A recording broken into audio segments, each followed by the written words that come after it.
ऊपर हर समय दृष्टि रखनी। ये जो शास्त्र विरुद्ध गंदी स्फुरणा दे, आप बिल्कुल इसको सपोर्ट मत करना। जैसे पागल आदमी पीछे बोलता चला जाए, आप कुछ मत बोलो, तो दूसरी दिशा में चला जाए, ऐसे ही मन शांत हो जाएगा।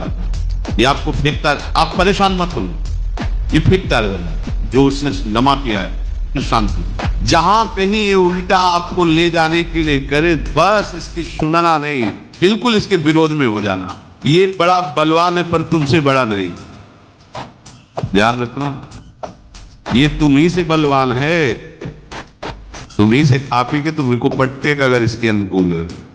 और अगर आप अपने, तो ये इसकी ताकत नहीं आपको गिरा दे, क्योंकि बिना सपोर्ट के आप ये कुछ नहीं कर सकता। पक्का आप सपोर्ट मत दीजिए, ये आपको कुछ नहीं बिगाड़ेगा। सैकड़ों बार ये हरा था। सच्चा उपासक वही है गिर करके, हार करके भी उसको हराने का उत्साह न छोड़े। पर ध्यान रखना, ये बहुत चतुर है, ये कभी डरवाएगा तुमको, फिर अपने अधीन करेगा। ऐसे ही कभी फुसलाएगा, कभी लालच देगा, कभी बड़े सुख का प्रलोभन देगा, परंतु तुम इसके धोखे में मत आना। मन को मारने के लिए नियम का बहुत पालन करना जरूरी है। आप अपनी दिनचर्या ऐसी बनाएं, या गुरुजनों से जो पास हुई दिनचर्या है, आपके पास प्रातः काल से शयन काल तक 1 मिनट भी खाली नहीं होना चाहिए। अब हमको मन की ये जो बलवान वृत्ति है, प्रमथन स्वभाव वाली वृत्ति है, इस पर अंकुश करना है। कैसे करना है? प्रातः काल जगने से लेकर शयन तक 1 मिनट भी आपका खाली नहीं होना चाहिए, आपकी दिनचर्या में होना चाहिए। नियमित दिनचर्या बनवा लीजिए या बना लीजिए अपने बड़ों से, अपने पूज्यजनों से पास हमारी ये दिनचर्या, जीवन में उसका उल्लंघन नहीं होना चाहिए। ऐसी दिनचर्या नहीं, कागज वाली दिनचर्या नहीं, आपकी वास्तविक दिनचर्या जो है वही होनी चाहिए। जिस समय जो आदेश हुआ है कार्य का, आपको उसी समय वही कार्य करना है। इससे मन तुम्हारा मरेगा। नियम से चलोगे तो उससे लाभ क्या मिलेगा? एक तो परमानंद की तरफ बढ़ रहे हो, दूसरी बात आपका मन मरेगा। मन नियम से मरता है। इस मन का स्वभाव बदल जाएगा यदि आप नियमवर्ती बनोगे। नियमानुवर्तिता से मन आपके अधीन होगा। नियम बनाओ आप। ऐसा नहीं कि आज 20 माला जप लिया तो कल 10 माला जप कर लिया तो 2 दिन जपा ही नहीं फिर आगे, ऐसे नहीं होता। एक नियमानुवर्तिता।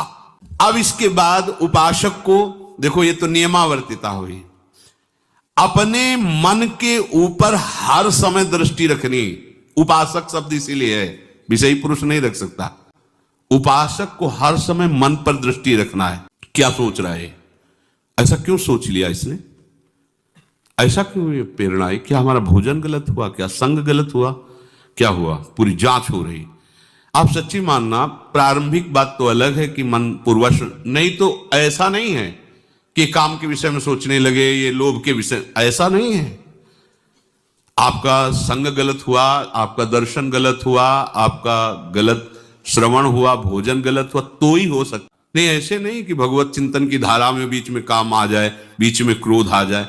प्रारंभ में तो ऐसा होता है, लेकिन आगे बढ़े हुए उपासकों को फिर ये दिनचर्या में अपनी जांच करनी, क्या गलत हो गया, आज क्या खाया जो हमारे मन में ऐसे विचार आ रहे हैं, आज किसका संग किया जो हमारे मन में ऐसे विचार आ रहे हैं। जो जो विचारों में आप सपोर्ट दे देंगे वो मन के संस्कार बन जाएंगे।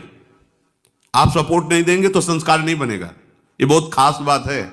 जब आप भजन में बैठे हो, साधन में, या चलते फिरते उठते बैठते, ये जो शास्त्र विरुद्ध गंदी स्फुरणा दे, आप बिल्कुल इसको सपोर्ट मत करना, नहीं ये संस्कार बना देगा। फिर वो आपके न चाहने पर भी आपको परेशान करेगा। और यदि आप बिल्कुल उदासीन रहे, जैसे पागल आदमी पीछे बोलता चला जाए, आप कुछ मत बोलो, वो दूसरी दिशा में चला जाएगा, ऐसे ही मन शांत हो जाएगा आपका। ये आपको फेंकता रहे, आप परेशान मत होना, ये फेंकता रहेगा जो उसने जमा किया है, फिर शांत हो जाएगा, फिर नष्ट हो जाएगा, उसका विषय स्फुरण नष्ट हो जाएगा। अगर कहीं मन भगवत संबंधी सलाह दे तो उसको दुलार करना चाहिए, सराहना कर, वाह आज आपने बहुत सुंदर बात, मन आपको कभी कभी